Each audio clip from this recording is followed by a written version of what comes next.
Hi friends, இந்த வாரம் Moore மார்க்கெட்டில் என்னெல்லாம் சிறப்பான பொருட்கள் கிடைச்சது, என்ன விலைக்கு கிடைச்சது, அது வேலை செஞ்சதா இல்லையான்றது இந்த வீடியோவில் டீட்டெயிலாக பார்க்கலாம். சோனியோட ஒரு ஸ்லிம் அண்ட் ரேரஸ்ட் வாக்மேன் வந்து பார்க்க முடிச்சதுங்க. இது வந்து பார்த்தீங்கன்னா ஒரு கேசட்டோட சைஸுக்கே இருந்தது. சரி, பார்க்கறதுக்கு ஒரு டேமேஜ் ஆயிருந்தாலும் ஓரளவுக்கு நல்லா இருந்த மாதிரி இருந்தனால இதை வந்து நம்ம ப்ரைஸ் கேட்டோம். 1500 சொன்னாங்க. சரி, அப்படி இப்படி கேட்டு 700க்கு வாங்கினோம். வீட்டில் வந்து செக் பண்ணி பார்த்தேன், இது வந்து ஒர்க்கே ஆகலை. பட் இருந்தாலும் இதுக்கு வந்து செம வேல்யூ இருக்குங்க. ஏன்னா இது வந்து one of the rarest find வேற.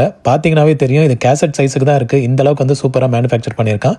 சிம்பிளாக ஒரே ஒரு பேட்டரியிலே ரன் ஆகக்கூடிய ஒரு வாக்மேன் இது. இதை நம்ம கண்டிப்பாக ஃபியூச்சரில் வந்து ரெஸ்டோர் பண்ணுவோம். ஆப்பிளோட ஒரு பென்சில் கிடைச்சதுங்க. இது வந்து பார்த்தீங்கன்னா பாக்ஸ் பீஸ் மாதிரி இருந்தது, ஆனால் யூஸ்ட் ஐட்டம் தான். சரி, பார்க்கறதுக்கு நல்லா இருந்தனால ப்ரைஸ் கேட்டேன். 500 சொன்னாரு. சரி, ஓகே, 300 கொடுத்து வாங்கிட்டேன். இது வந்து ஒரு பழைய வெர்ஷன் தான், பட் ஸ்டில் வந்து யூஸ் ஆகுதான்னு செக் பண்ணி பார்க்கணும். ஷார்ப்போட எம்டி பிளேயர் வந்து ஒன்று பார்க்க முடிஞ்சதுங்க. யூஸ்வலாக வந்து எம்டி பிளேயர்ஸ் எல்லாம் அவ்வளோ ஈஸியாக பார்க்க முடியாது, பட் இந்த தடவை வந்து மூர் மார்க்கெட்டில் அவைலபிளாக இருந்துச்சு. ப்ரைஸ் கேட்டேன், 700 சொன்னாரு. சரி, அப்படி இப்படி கேட்டு 400க்கு வாங்கினேன் நான். இதில் வந்து டிஸ்பிளே வந்து ஃபுல்லாக பர்ன் அவுட் ஆயிருந்தது, பட் ஸ்டில் பேட்டரி போட்டு பார்த்தா டிஸ்பிளேல லைட்டாக தெரிஞ்சதுங்க. சரி, அதுக்கப்புறம் மினி டிஸ்க் ஒன்று போட்டு பார்த்தேன்.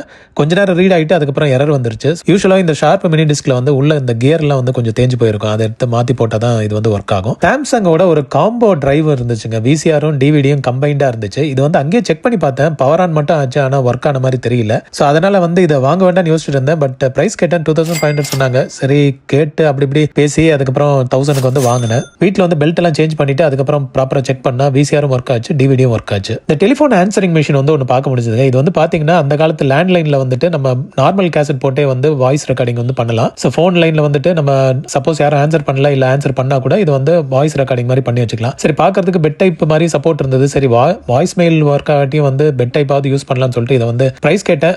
ப்ரைஸ் கேட்காமலே நானே வந்து 500 கொடுத்து வாங்கிட்டேன் நான். சரி, அதுக்கப்புறம் வந்து வீட்டில் வந்து அடாப்டர் போட்டு செக் பண்ணி பார்த்தா சுத்தமாக ஒர்க்கே ஆகலைங்க. சரி, ஓப்பன் பண்ணி பார்த்தா ஒரு சைடு மட்டும் லைன் பாசிட்டிவ் லைன் வந்துட்டே இருந்தது. ஏன்டா இவ்வளோ லீக் ஆகுதுன்னு சொல்லிட்டு செக் பண்ணி பார்த்தா நான் போட்ட அடாப்டர் வந்து பாசிட்டிவ் நெகட்டிவ் வந்து டெர்மினல் மாறி இருந்தது. சரி, அதுக்கப்புறம் வேற ஒரு அடாப்டர் ப்ராப்பர் டெர்மினல் இதில் போட்டதுக்கப்புறம் ஒர்க் ஆக ஆரம்பிச்சிருந்துங்க. ஸோ செக் பண்ணும்போது மோட்டர் வந்து ஓவர் சவுண்டாக இருந்தது. அதனால அதுக்கு வந்து லூப்ரிகேஷன் போட்டு அதுக்கப்புறம் செக் பண்ணேன். இப்போ பாருங்க எவ்வளோ சூப்பராக ஓடுது.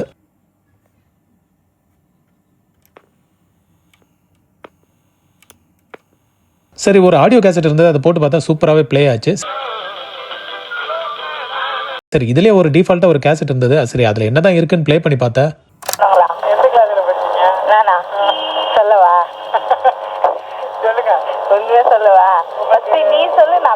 கர்ம ஊராடாது. இவன் முண்டாட்டி அவன் வச்சிருக்கேன்றியா, அவன் முண்டாட்டி இவன் வச்சிருக்கேன்றியா.